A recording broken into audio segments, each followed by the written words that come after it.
Paris, 13 mars 2012.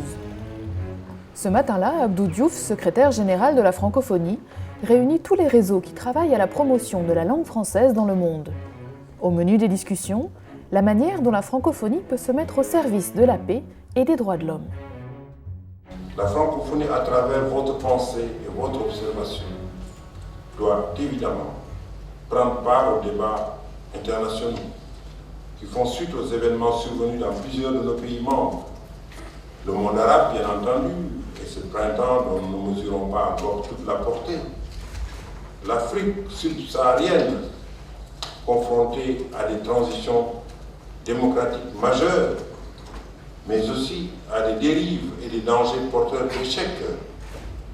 L'espace Caraïbes et Haïti, où le contexte de la reconstruction exhorte à de nouvelles approches axées sur les droits fondamentaux et les principes de l'état de droit. À la tête de la délégation dédiée à la paix, à la démocratie et aux droits de l'homme, Hugo Sada est en quelque sorte un chef d'orchestre qui coordonne toutes les actions en la matière.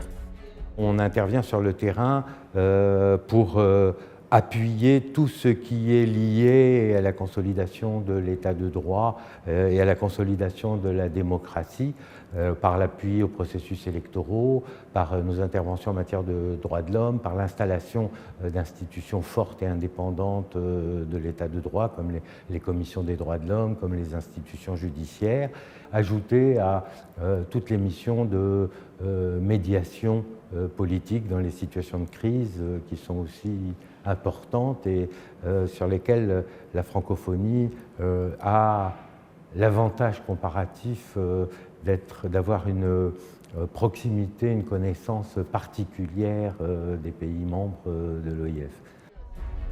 Pour atteindre ces objectifs, la francophonie s'appuie également sur l'effet de levier du développement économique.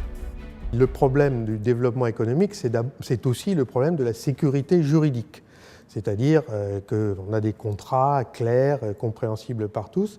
Et donc le travail qui a été d'abord fait avec le notariat a porté sur la mise en lumière et en exergue de la sécurité juridique qu'apporte l'acte authentique, qu'apportent des contrats négociés sur des bases claires.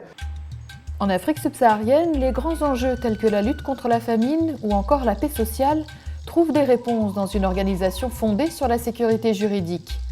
Dans ces États, l'Association du notariat francophone a engagé une action sans précédent afin de permettre aux populations les plus démunies d'avoir un titre de propriété pour leurs terres.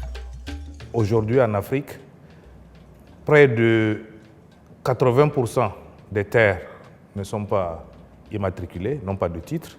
C'est pour ça que nous avons proposé une micropropriété, le titre sécurisé simplifié, qui serait délivré dans une courte durée avec un moindre coût.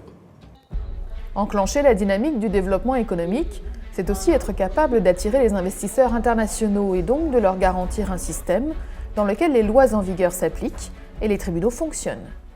Notre rôle, évidemment, c'est d'aider à sécuriser l'environnement juridique et judiciaire dans les pays concernés pour encourager les investissements et donc favoriser l'émergence et le renforcement du secteur privé dans les pays concernés.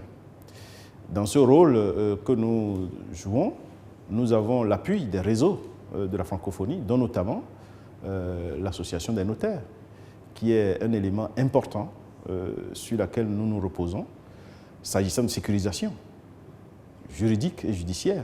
Dans une efficace synergie, les réseaux qui œuvrent à la francophonie jouent un rôle fondamental pour l'avenir de millions de citoyens, de Tunis à Madagascar ou de Beyrouth à Hanoï. Qu'il s'agisse de contrôler la tenue d'élections, de former des magistrats ou encore de protéger la propriété privée, l'objectif reste le même, tendre vers un monde meilleur en utilisant pour cela un vecteur unique et partagé, la langue française.